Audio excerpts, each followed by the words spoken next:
Nagpapalaganap ng tamang balita at tamang paglilingkod sa Metro and Mega Manila at buong bansa. Ito ang News and Information Station ng Aliw Broadcasting Corporation. Ito po ang DWIZ. Nagbabalita ng tama, naglilingkod ng tama. Ngayong Pasko hanggang dumating ang 2025. Isang pagpupugay, pasasalamat at pagsisikap ang pangako na aming bibitiwan sa lahat ng aming natanggap na pagpapala. Pagpupugay sa lahat ng nagbigay ng pagkilala sa Aliw Broadcasting Corporation mula sa Philippine Outstanding Brand of the Year, Philippine Finest Business Awards and Outstanding Achievement, Asia Pacific Luminaire Awards, Southeast Asian Premier Business and Achiever Award. Sa aming mga natanggap, 4-time Best AM Station Awardee, DWIZ 882, 4-time Best Radio Newscaster Awardee, Dennis Antenor Jr., 3-time Best FM Station Awardee, Home Radio 97.9, 2-time Most Promising TV Station Awardee, Aliw Channel 23, at Best Public Service Radio Host Awardee, Bragi Braganza. Pangakong itutuloy ang pagbibigay ng tamang balita at tamang paglilingkod at isang malaking pasasalamat sa tiwalang naibigay sa amin. Pakaasahan yung gagawin naming malaking inspirasyon ito para ipagpatuloy ang maglingkod sa lahat ng Pilipino. Ang bahaging ito ay hatid sa inyo ng PCSO, hindi umuurong sa pagtulong. Ang programang ito ay hatid sa inyo ng Petron. Petron knows you deserve only the best. Ang programang ito ay hatid sa inyo ng PAGCOR. Moving forward kami sa Sulong na Bayan. Ang inyong paboritong public service program ay susulong na naman. Maririnig kami sa bagong time slot na alas 5 hanggang alas 6 ng gabi, Lunes hanggang Biyernes. Sa prime time slot na ito, higit na maraming listeners at viewers ang aabuti ng aming iba't ibang segments tulad ng Gospel Verse a Day, balita sa special sectors tulad ng OFW, senior citizens, Chinoy community at iba pang makabuluhang sektor. Makakasama ang veteran journalist na si Loli Acosta. Mabuhay! Sulong na Bayan! Right, mapagpalang hapon po sa ating mga tagapakinig. Welcome po sa ating programang Sulong na Bayan. At tayo po ay napapakinggan at napapanood sa iba't pang panig ng mundo. So good morning, good afternoon, good evening, as the case may be, lalong-lalo na po sa Estados Unidos, sa East Coast, sa West Coast, ganyan rin po sa gitnang silangan. Napakalakas po natin sa Kingdom of Saudi Arabia, dyan sa Jeddah, Riyadh, Dubai, Qatar, at syempre sa mga neighboring countries, saan-saan naman po yan, sa Down Under, sa Australia. Hello, hello mate! At ganyan po sa neighboring countries sa Malaysia, Indonesia, Thailand, Singapore, Hong Kong, Myanmar. Malakas na rin po tayo sa South Korea, nandun ang aking unika iya, at ganyan rin sa Macau. At syempre, sa Japan. Ang dami ko pong kaibigan sa Japan. Ni hao, hello, hello.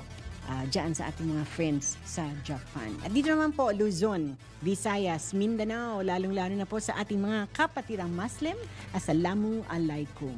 Alright, pag Wednesday, alam niyo na po ang ating inaabangan sa ating segmentong Bangsamoro Autonomous Region in Muslim Mindanao ay hindi natin makakapiling ang ating nagiging katandem, ang pinagpipitagang horno ng journalist na Mindanao na walang iba kundi si Kaali Makabalang, dahil may dinaramdaman, no? So we pray na ikaw ay magpalakas at very soon next week ay may good news tayo sa ating segmento ngayon. Hindi ko na patatagalin pa kasi gusto natin malaman agad-agad anong good news ang ipagkakaloob ng ating mga panauhin today. But before we do the proper interview, let's get this clip na iyong nagawa dyan sa Bangsamoro, sa Kidapawan or sa Cotabato. Because alam po natin, kayong lahat na nakaantabay sa atin, may election po magaganap supposedly sa Bangsamoro Autonomous Region in Muslim Mindanao. But unfortunately, malalaman natin kung bakit kailangan yatang maantala or ma-postpone yung kanilang election. So, let's go roll VTR, yung ating clip, chat. Yes. And, Hope for the people. I'm very confident naman po na at the end of the day, yun mo yung sinisikap namin sa UBJP event sa BARM na lahat ng mga current development ay in effect maintindihan ng mamamayan ng maayos para hindi lalong makapag-divide sa Bangsamoro. Si most of the time ang naging experience natin na hindi na naiiwasan pagdating ng election, it's a divide, it's a divisive exercise ng election. Kahit na magkapatid. Huwag lang magpatayan. Huwag lang magpatayan. No, yun ang iniiwasan. No? Pero kahit na magkapatid, nag-aaway yan tuwing election. Minsan, nagiging daan pa nung hindi pag-uusap-usap ng magkakamag-anak dahil lang sa election.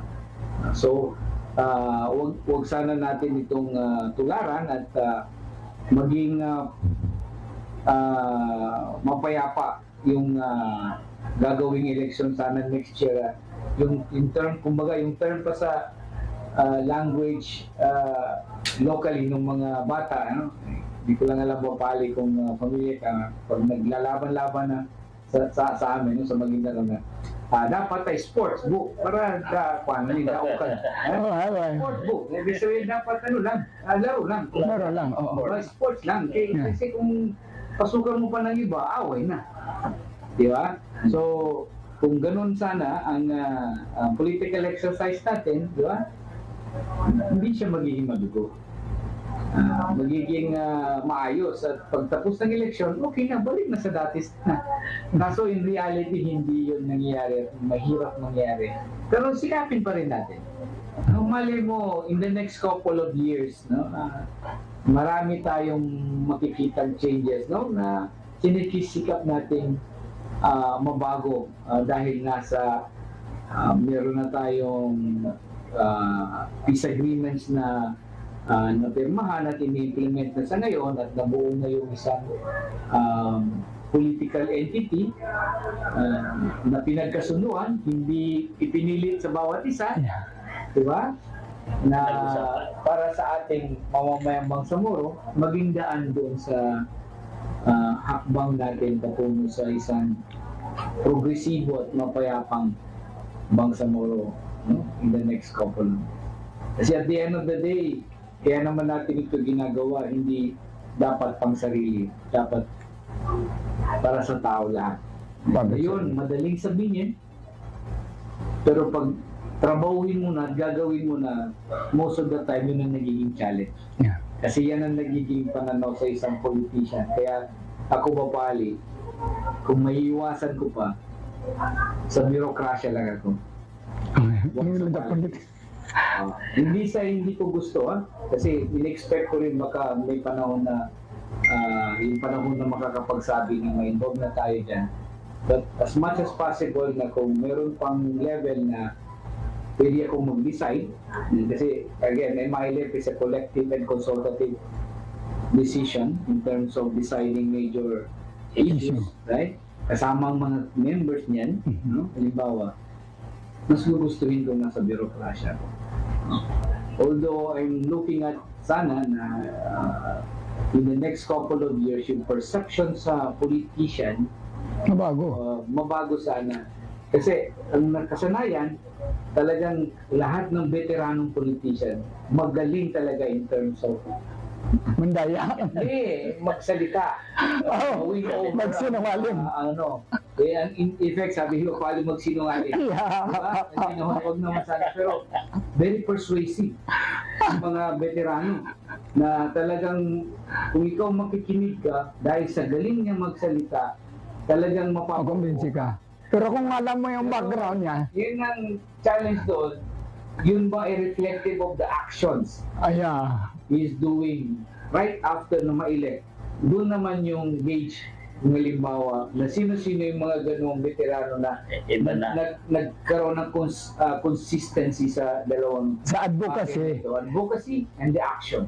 Pero sa akin, ito para ano lang ito, para maliwanagan talaga ako, very open ako dyan.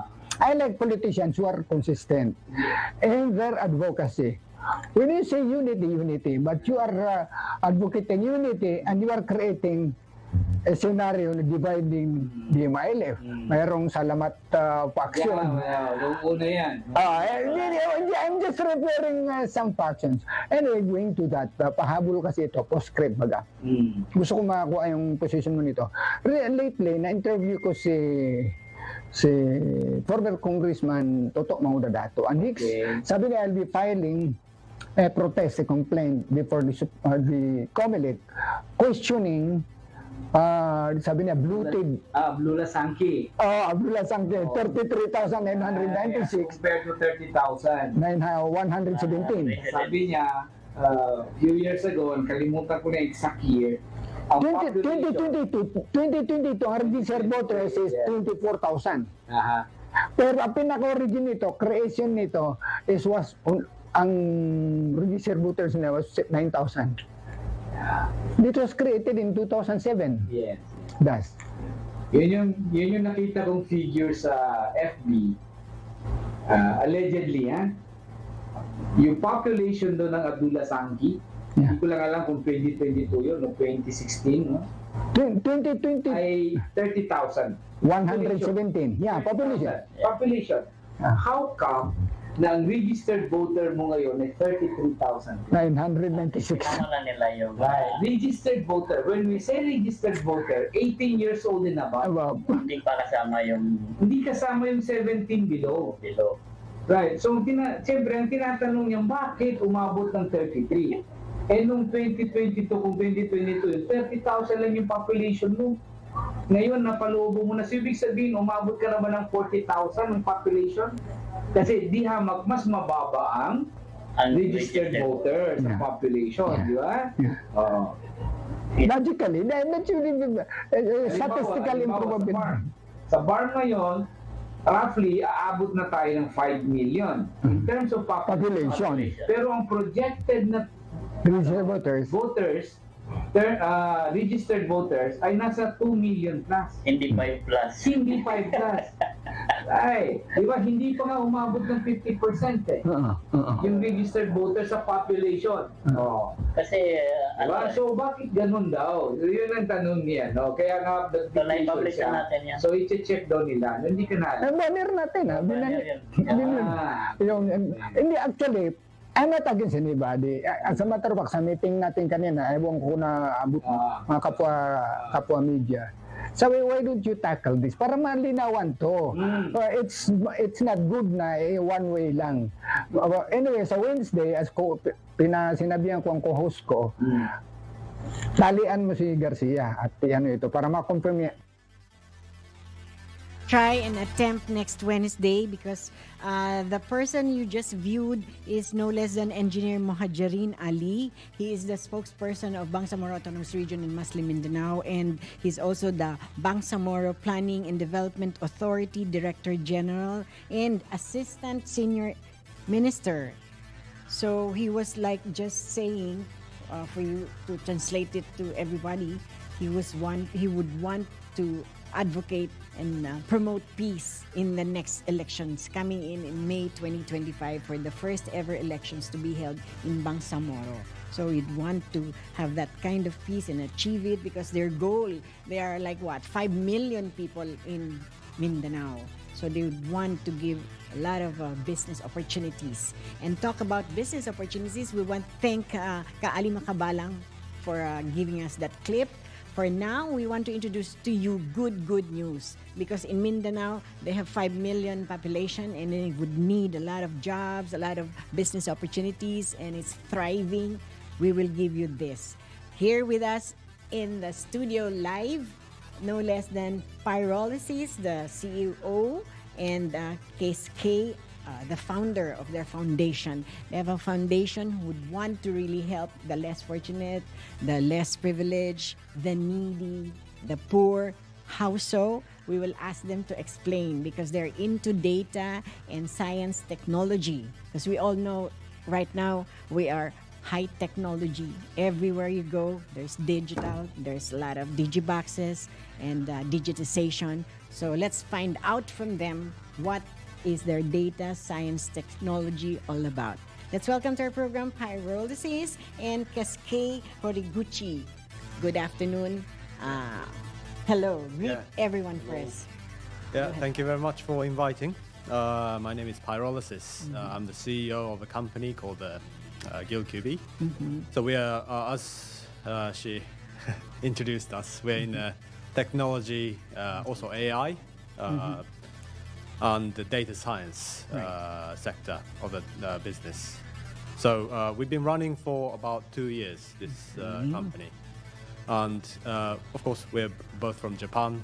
We're mainly the Japanese team based in Japan. So most of the activities was happening in Japan. But we see big opportunities in Philippines, and the people of Philippines could help. We can ask for their help to get our business grow, and at the same time we can help the Filipino people for helping our. So isn't that great? That's really, really good news because we need jobs. And here they are, ready to do business in the country and will create maybe thousands, if not millions. So tell us, Cascade, again, AI, the data science, the technology, the perhaps financial literacy, what do you want to teach us, the Filipinos? こういったテクノロジーを使ってどういったことをフィリピン人の方々に、教えたいかっていうのを聞かれてます。はじめまして、堀口圭介です。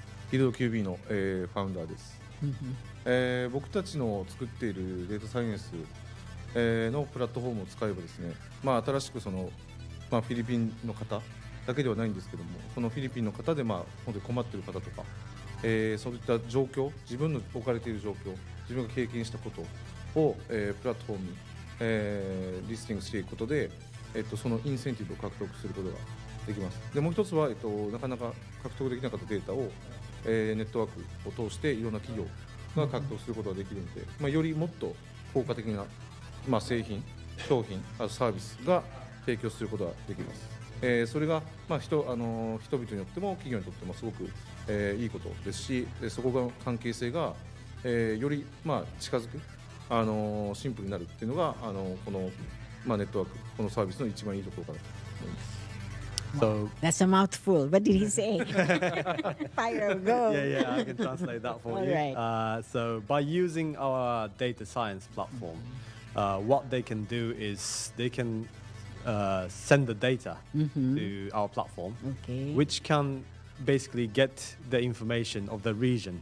The people, for example, the people in Mindanao, Right. they have a lot of requests for the world, basically.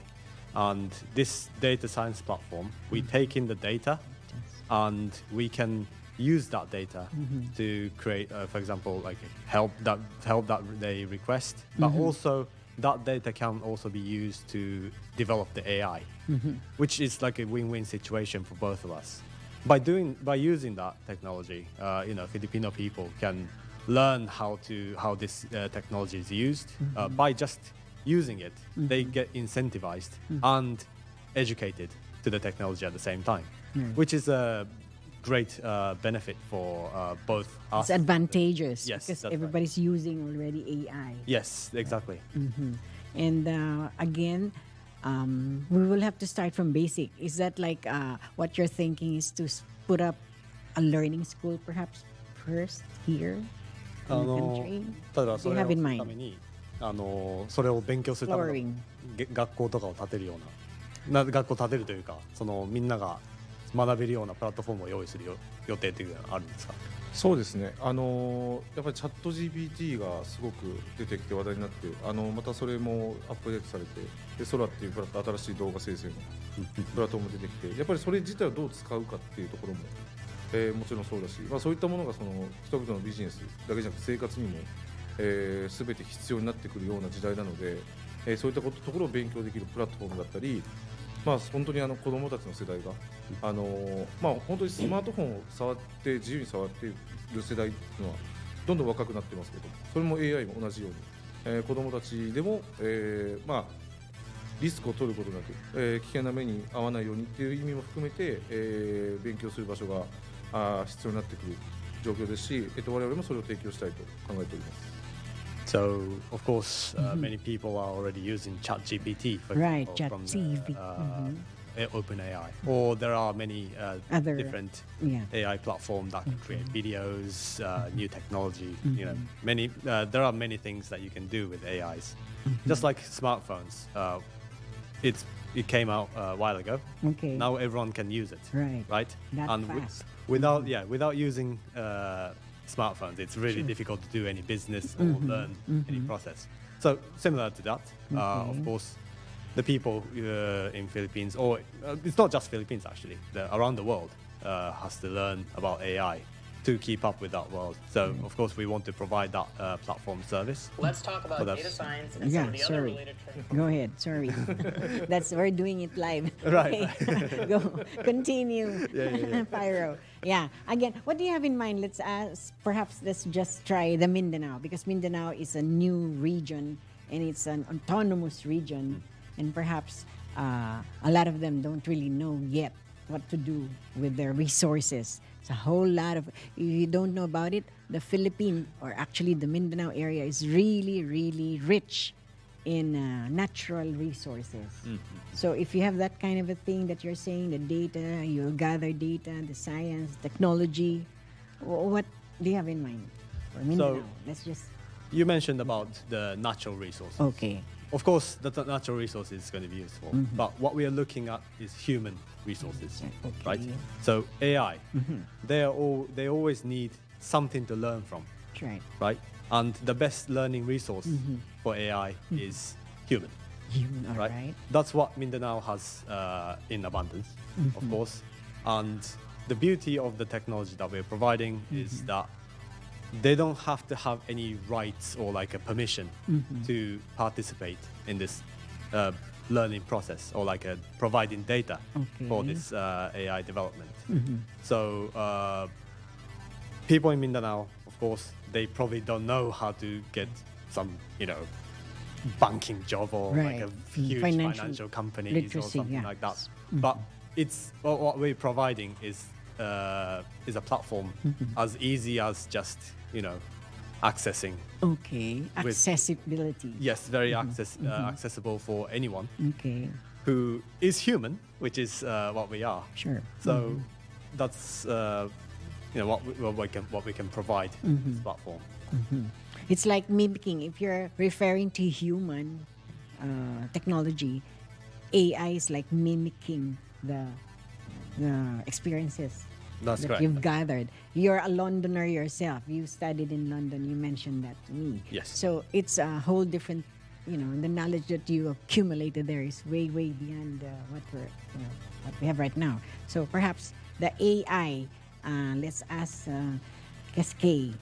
In Japan, they're high technology, awesome technology. I was like telling you before we started our program, I was amazed how this robot fixed coffee for me 30 or I think 35 years ago. Then, that was already like how many years ago, and you guys are already in that technology level. So for now that you will go into the Philippines and perhaps do it in Mindanao or check it out in Mindanao, what do you have in mind? Like Kesuke, how we can use the Japanese technology in Right. here.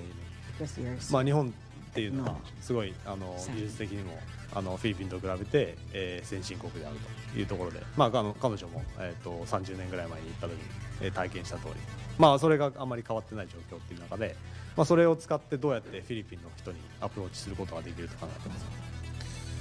まず例えばみんながまず30年前から日本はあんまり成長してない、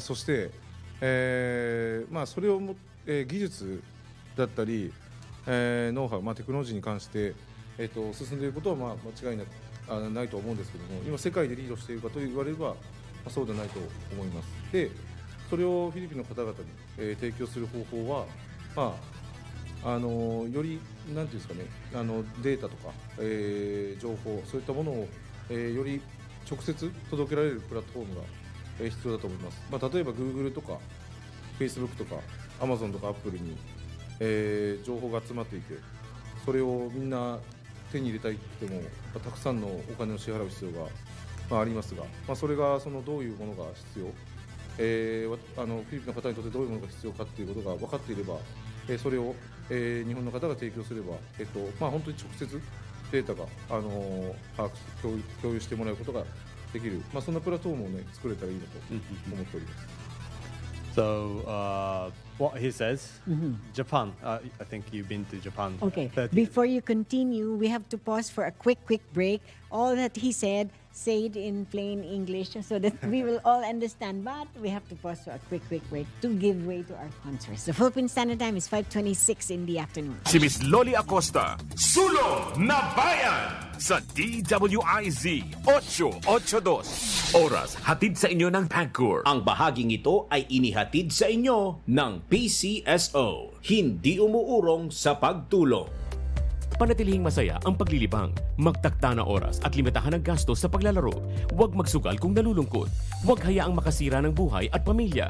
Para sa impormasyon ukol sa responsible gaming, tumawag lamang sa hotline number 02-8404-0171 o bisitahin ang www.casinofilipino.ph. Isang mensahe mula sa PAGCOR.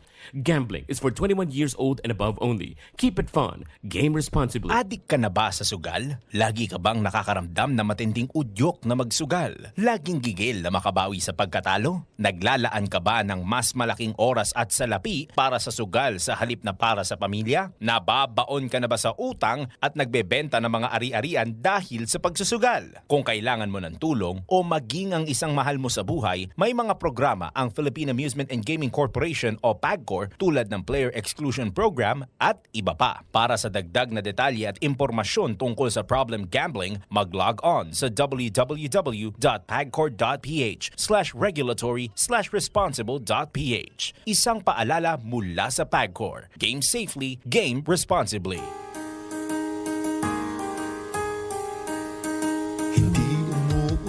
Sa pagtulong, kawang gawa sa lahat sinusulong. PCSO, PCSO, hindi umuurong sa pagtulong ang PCSO.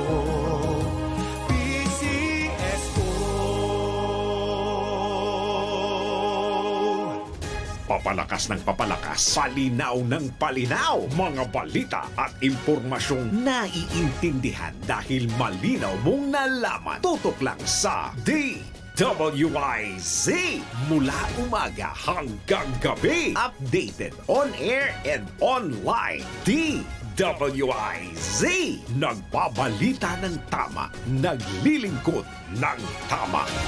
Ang balitang ito ay hatid sa inyo ng Petron. Petron knows you deserve only the best. Ang balitang ito ay hatid sa inyo ng Whirlpool Home Appliances that make everyday living so much easier. From washers, dryers, refrigerators, microwave ovens, cooking products, to air cons, air purifiers, and dishwashers. Whirlpool, sensing what matters today, making your world a little easier.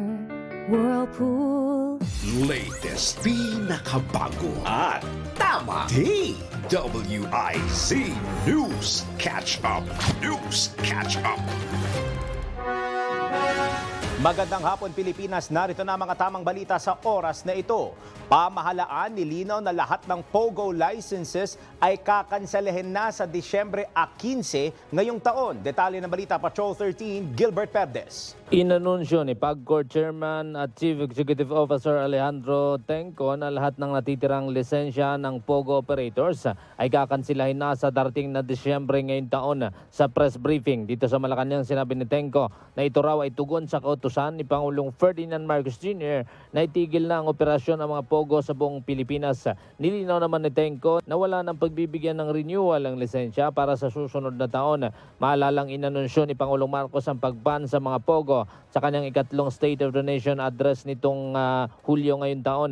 Bago pa man ito, nabawasan na ng PAGCOR ang bilang ng mga offshore gaming operators at service providers sa bansa mula sa higit 300 POGO at IGLs na nabigyan ng lisensya patungong 6 na po. Sa kasalukuyan, sinabi ni Tenko na 7 na lamang ang may aktibong lisensya mula sa PAGCOR. Dagdag pa ng opisyal, inatasan na mga dating operator na may pag-ugnayan sa Bureau of Immigration upang i-downgrade ang kanilang mga work visa. Patrol 13, Gilbert Perdes para sa Impilang May Todong Lakas. DWIZ, nagbabalita ng tama, naglilingkod ng tama.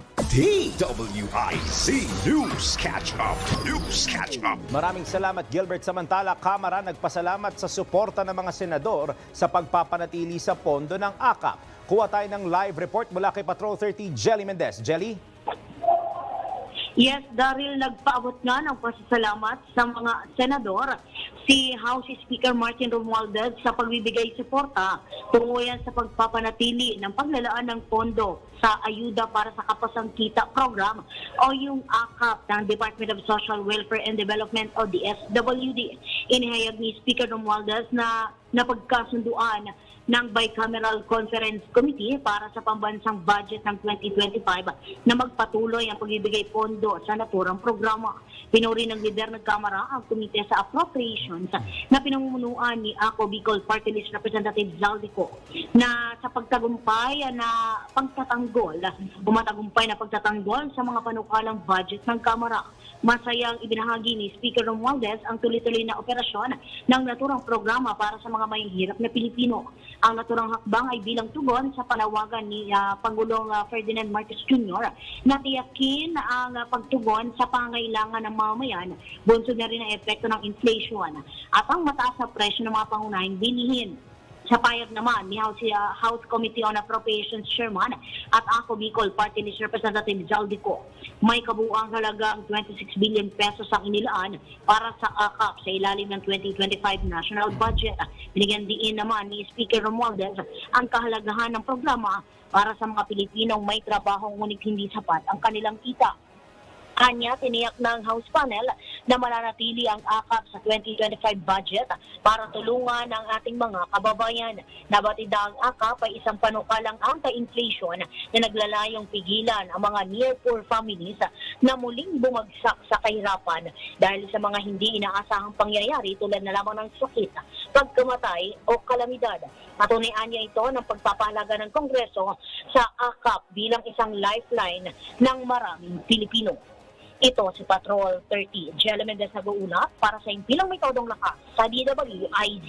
Nagbabalita ng tama, naglilingkod ng tama. DWIZ News Catch Up. News Catch Up.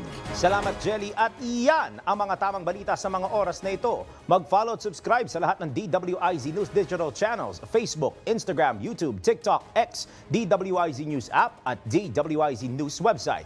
Ako po si Daryl Justin, nagbabalita ng tama, naglilingkod ng tama. Oras-oras nagbabalita ng tama, naglilingkod ng tama. DWIZ News Catch Up. News Catch Up. Ang balitang ito ay inihatid sa inyo ng Petron. Petron knows you deserve only the best. Ang balitang ito ay inihatid sa inyo ng Whirlpool Home Appliances that make everyday living so much easier. From washers, dryers, refrigerators, microwave ovens, cooking products, to air cons, air purifiers, and dishwashers. Whirlpool, sensing what matters today. Making your world a little easier. Whirlpool. Oras hatid sa inyo ng Fujidenzo Home and Commercial Appliances, where you get reliable, durable, and energy-saving products. Upgrade your usual appliances to Fujidenzo HD Inverter Appliances. Fujidenzo, quality above all. Upgrade your home, upgrade your business with Fujidenzo, quality above all. Tamang oras sa buong Pilipinas, alas 5:35 ng hapon. That time check was brought to you by Fujidenzo Home and Commercial Appliances, where you get reliable, durable, and energy-saving products. Upgrade your usual appliances to Fujidenzo HD Inverter Appliances. Fujidenzo, quality above all. Upgrade your home, upgrade your business with Fujidenzo, quality above all. DWIZ. Ang bahaging ito ay hatid sa inyo ng PCSO, hindi umuurong sa pagtulong. Si Miss Loli Acosta, Sulong na Bayan sa DWIZ 882. Alright, nagbabalik muli ang ating programang Sulong na Bayan at syempre, kapiling pa rin po namin live ang two Japanese businessmen, Japanese nationals who want to invest in our country. So that's good news. Kanina po, you earlier saw the clip na na-interview po natin ng isang spokesperson ng Bangsamoro Autonomous Region, Muslim Mindanao, and they're now really wanted to do something good because they want to elect the best and the righteous and the qualified politicians. Unfortunately, hindi nga po nangyayari ang mga yan, but nandun na sila. Now, when they get elected, itong mga politicians o mga candidates, they're ready to what? To soar high. Gusto nilang yung maging progressive. Ang sabi ng Bangsamoro spokesperson na si Engineer Muhajirin, sabi niya, we want to have peace, achieve peace and progress. So this is where these two gentlemen beside me will tell the good news because they have something to offer, something huge investments to offer in Mindanao. So let's go back again to Pyrolysis, the CEO, and to Cascade, the founder, right? Did I get it right? That's right. Okay, I was like just asking what kind of data, science, technology the Filipinos should learn. Because right now everybody's into digitization. So what's the basic? Or perhaps financial literacy so we can like move on. The basics. So I think the technology-wise, there's so many things that you have to learn in order to get, get involved into many businesses. But what we can offer is that, I think. How did you become successful, you guys? You look like you're really successful in the business. So what kind of technology did you employ or you use? The technology we used. Can I throw that question to Okay, Keisuke? Keisuke, answer Okay, it okay. in English. Okay. I will challenge you. No, Japanese. Japanese little. Okay, just joking. Go. 一応この、技術とかテクノロジーの世界で、通用していくためにどんな技術を、フィリピンの方々が学ぶべきかっていう。なるほど。一つはそのデータの活用の仕方、あとその AI の活用の仕方っていうところを話していったんですけど、要するにその自分たちのサービス商品をフィリピンの人たちだけに買ってもらうとか輸出入に頼るんじゃなくて、もっとそのダイレクトに自分たちのものが必要な人、欲しい人、求めてる人、そういうものが分かると、このビジネスはフィリピンにとどまらなくなる。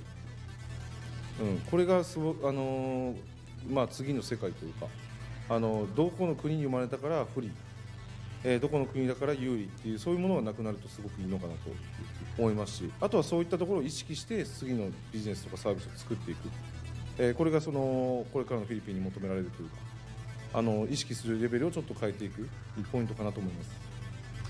So we believe, so this actually relates to what we are doing right now. Okay. Basically, exactly like data and AI. Gathering. Right? So once we have this data and AI knowledge, what we can find out is that the business you do between Filipinos, of course we know that, all the Filipinos know the Filipinos demand. But once you start utilizing the data and AI, this will not just stay in Philippines. You will start learning what the demand is in the different countries or the different kind of people. So it's going to start expanding more than just in Philippines. That creates the progress, yeah. And it won't just stay in Philippines, and that's what all the different wealthy countries are basically doing. It's not just the demand that they fill up in the local regions, but they also do in the overseas or like a different regions of Collaboration perhaps. in a different collaboration with the different regions. And that's you really will progress and soar because there's like collaboration, strong collaboration. In Mindanao, as like earlier telling you that this is a new autonomous region, so they have a lot fantastic, amazing. It's actually beyond I can think of the natural resources. But you said in human, we will invest in human resources. So first and foremost, teach them first how to do the AI, technology, the science, and how you think that's easy, or in like a year's time they can like learn it right away? I think so. Do you have an easy way of Maybe you can tell me, but how easy is it to get the internet connection in Mindanao? as Do simple as people like talking perhaps to them, maybe writing them Right. communique, a letter of Many intent? people have phones. Yes, Everyone has phones. everyone has phone, Everyone has my access to the data. Sure. Right. The mobile data. Once we have the mobile, the people in Mindanao have mobile data. Okay. The platforms that we create, or our partners would create, or even like Filipino, innovators would create. Everyone would get the same information, the access to the same information. So that platform would be of course, that's where we do the data science platform too. But also at the same time, we can include like some kind of education platform. That makes it a lot easier for them to understand the needs and the demands of the world for the data technologies. So I think as long as they have an internet connection. So that's Uh, basic. the very basic. Connectivity, right? Yes. I mean, if they don't have it, that could be slightly difficult. Yeah, that's it's a very difficult challenge. to start. Creating. But we want to inform you guys that the Philippines is really hell-bent on improving our connectivity. We have a department called Department of CICT, Communication and Interconnectivity.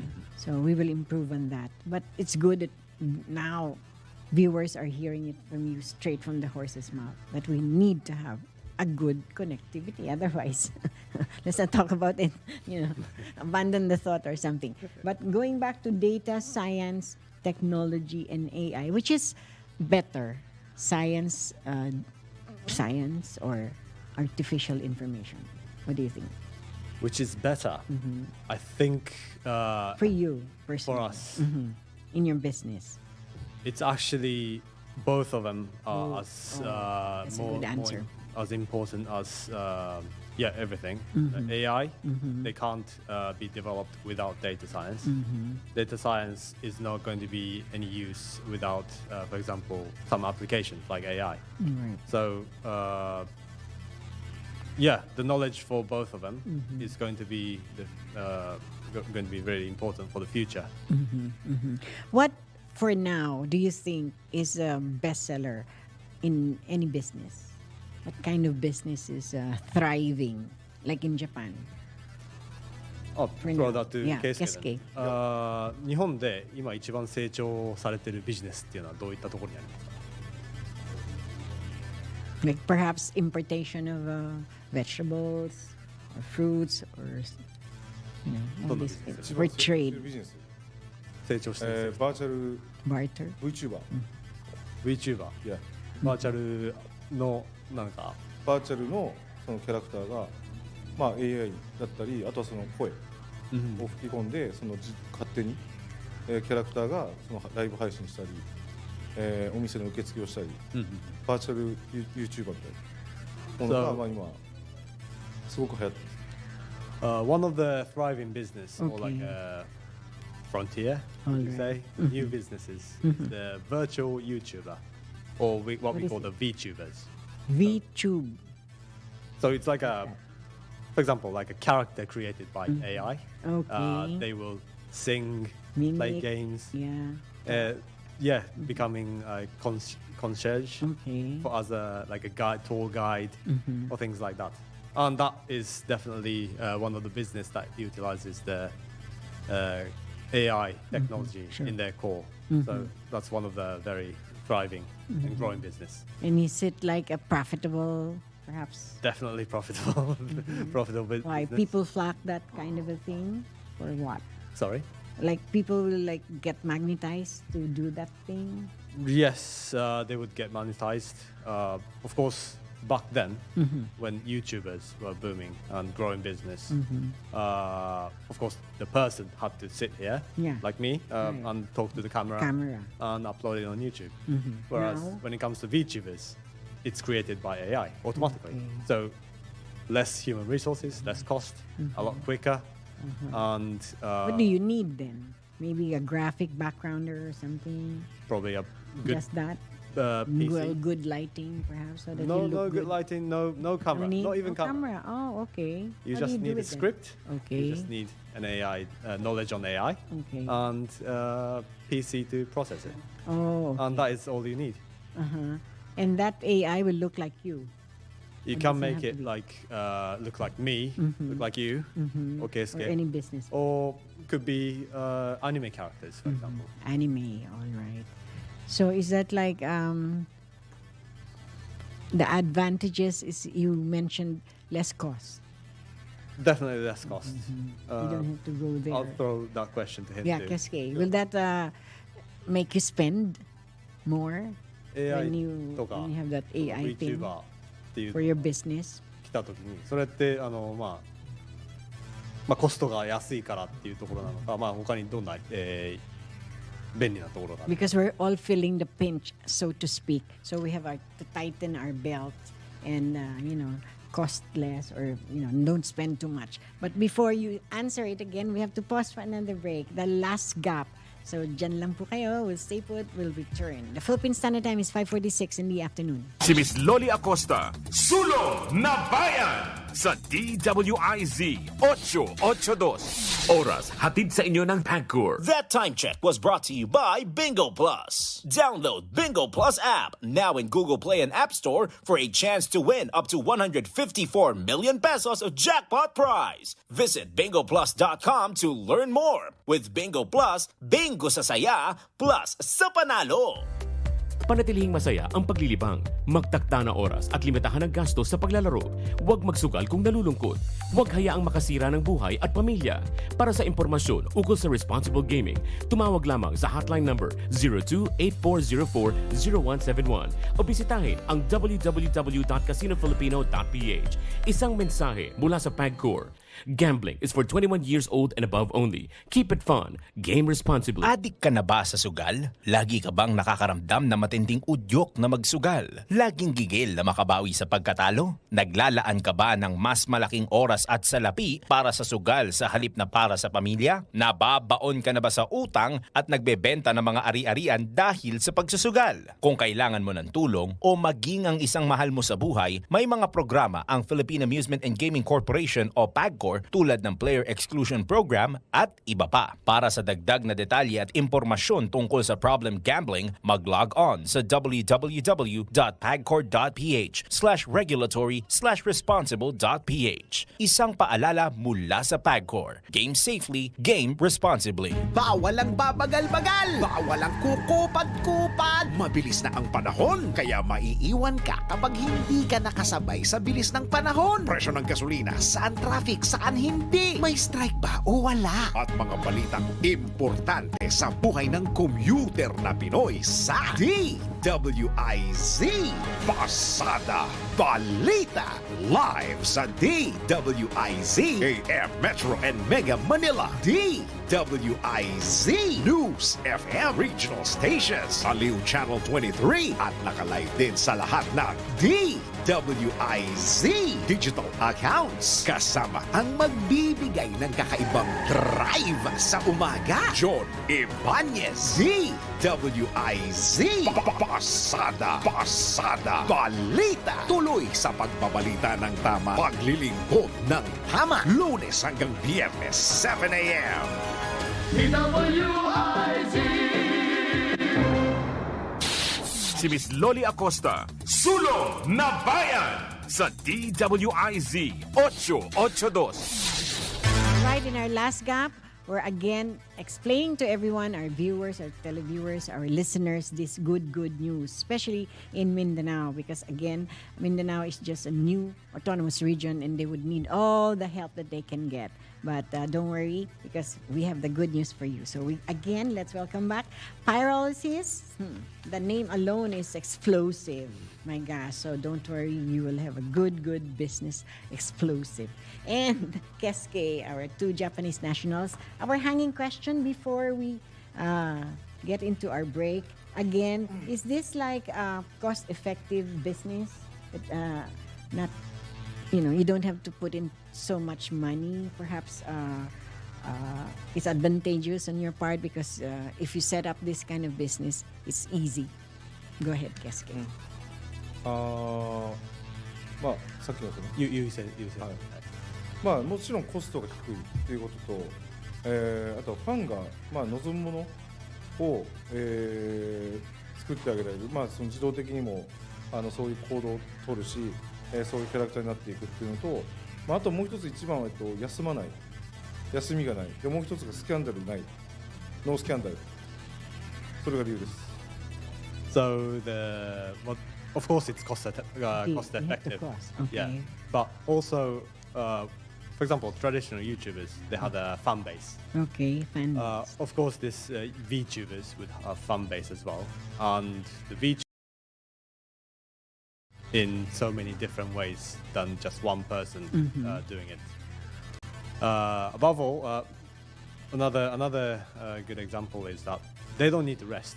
They don't need to what? They don't need to rest. Rest. YouTubers, we have to be, one person have to be talking in order to create a video. VTubers are created by AI, so they don't need to rest. They can keep producing content. So that's the main differences between VTubes and YouTubes. So again, virtual tube. That's what he's saying. This is not YouTube, right? That's right. Okay. Tell us again little differences of the both so that we'll educate them. What is the difference between YouTube and VTube? That's a bit difficult one because YouTube is a brand name, right?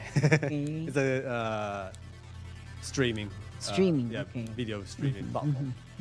VTube is basically utilizing that kind of platform, but not a person talking, but it's an AI is talking. Virtual YouTuber. Yeah, virtual. Virtual tube. Shortened for VTubers. So again, we need a PC, a personal computer for that, and perhaps just a smartphone. Again, same for what's needed for education, what's needed for the new business. All you need is a simple device. Right. Maybe not as old as Nokia, but some good smartphones. Yeah. Or like a good PCs and an internet connection. And that's something we can anyone can start. Okay, there's like a question coming up, but she doesn't need. Well, she refuses to be known. The question is popping up, and she's asking. Is there any disadvantage when you do this, the VTube? If there are good advantages, is there a disadvantage? If you can think of any, just asking. She's from Pasig, the city where we are right now. Just inquiring because she's watching VTube やるために、アドバンテージは聞いたけど、なんか悪い方法っていうのはあるかっていう。悪い方法か。